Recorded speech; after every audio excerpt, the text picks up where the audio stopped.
อันนี้เอิญจะได้นะภาษากระมุเราจะมาเบิ่งภาพบรรยากาศอยู่ไฮอยู่ส่วนนะไฮเขาเที่ยวงามเต็มเลยภูเลยยางมาเห็นสาบานเสียยาไฮเนาะเดี๋ยวมาเบิ่งอายเพิ่นเสียยาไฮก่อนยางมาเมื่อกี้เด็กน้อยเห็นแลนยานเบาลังเด็กน้อยเนี่ยบ่ใส่ยาฆ่าหญ้าซะนะใส่อ่ะอ๋อทางเลยเนาะใส่เลยเนาะยังตำเข้าบ่หรือว่าซี่เข้าแล้วอยู่นี่นะบางคนก็ซี่เข้าบางคนก็ประมาณ2 ปีก่อนนี้ค่อยมานะยังเห็นสาบานตำเข้าอยู่นั่นนี่ก็ยังตำนะตอนแรงเขาตำทุกแรงเต้จากหน่อยมีซี่บ่มีบางครอบครัวเนาะบางครอบครัวกับตำเข้าบางครอบครัวกับซี่เข้าเป็นหมู่บ้านที่อยู่กลางป่าอยู่จอมภูพี่เนาะแต่ว่าอยู่นี่สบายเรื่องนึงเรื่องการเกษตรเรื่องการปลูกพืชเลี้ยงสัตว์นี่สบายนะอยู่ดอยนี่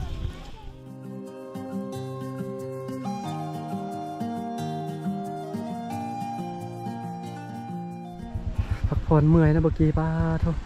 ยางไปเบิ้งอันเมี่ยงสาวบ้านพากันเสียยาทางด้านพุ่นนะอย่างดีที่ว่าลมพัดเย็นดีนะมื้อนี้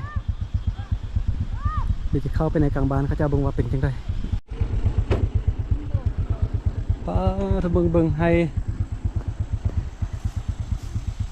เข้าไม่เท่าเนาะเป็นแต่ฟังแบบนี้ลงไปเลยนะถ้าว่าพลาดพลาดตกลงไปโอ้ถือกดเห็นนี่อันตรายเลยตอนนี้ก็เข้ามาในกลางบ้านแล้วเข้ามาในบ้านนี่โอ้เฮือนเขาเจ้านี่แต่งอยู่มอกันเลยนะบ่มีลักหัวเลยนะเห็นสาวบ้านพากันแต่งตอกแต่งยังบักหลายๆเนาะตำไล่เพราะตำเข้าเนี่ยตำน้อยอ่ะ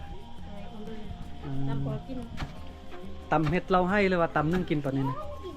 ตำมือเห็ดเราให้เต้ลองเบิ้ง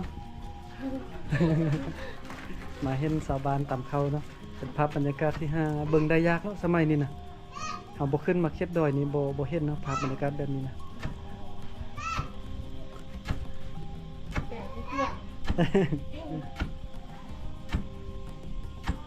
อย่างใช้ชีวิตแบบดังเดิมอย่างตำเข้า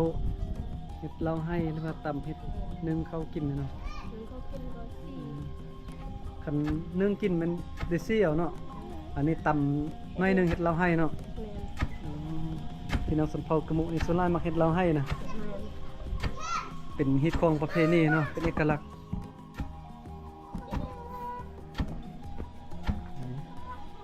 ข้าวเม็ดใหญ่เม็ดงามแท้ด้นบ่ตำครกหนึ่งเลยบ่ด้นอ่ะ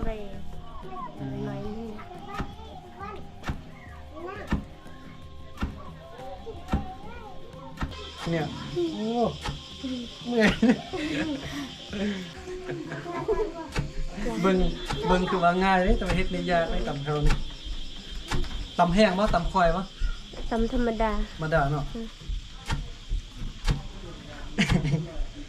โอ้จะเบื่อเลยเนาะเขาตำจนตัวมันจะเปลือกมันจะแลกออกจากกันเราติดฟัดใส่กระดงเลยเนาะใส่กระดงฟัดเข้า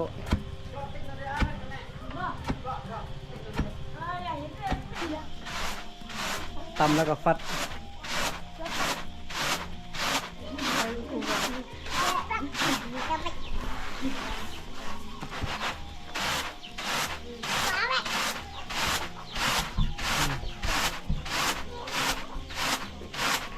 ชีวิตการเดิมนะ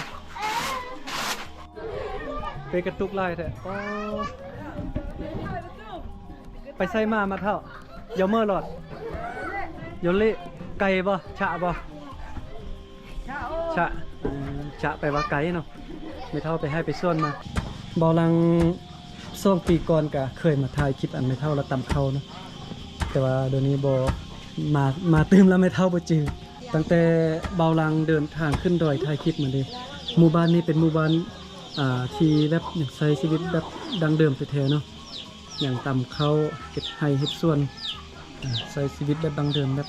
หากินแบบง่ายๆอยู่ตามธรรมชาติแล้วก็เป็นหมู่บ้านนึงเนาะที่เฮ็ดเวียกหัตถกรรมแบบเฮ็ดสร้างงานที่มือเฮ็ดฮวดเข้าเฮ็ดแอปเข้าประเภทนี้นะเฮ็ดลายเนาะเขาจะเฮ็ดไซเฮ็ดค่ายเป็นหมู่บ้านที่เฮ็ดลายกว่าหมู่บ้านอื่น อันนี้เอิ้นจะได้นะ แบะ แบะภาษากะมุเราจะเมะ ซักขนมแบะ แบะมันเยอะคือกันเนาะอ่า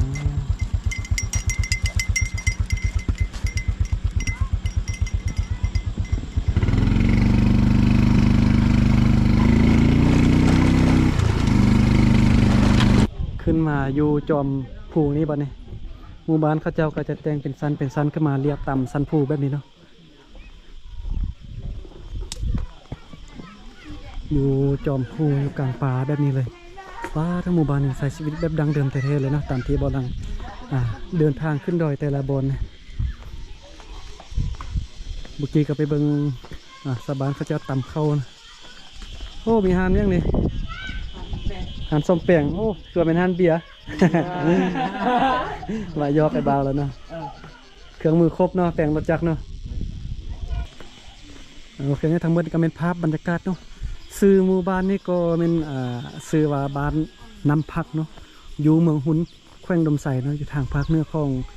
ประเทศลาวเนาะบริเวณนี้ก็จะอยู่ไกลกับสายแดนเมืองปากแบงแขวงดมไสเนาะ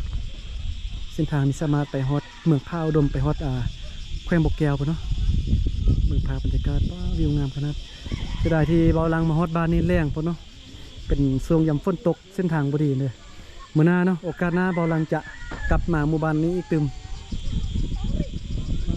โถสะอ่อนเนาะหมู่บ้านนี้วิวงามขนาดเลย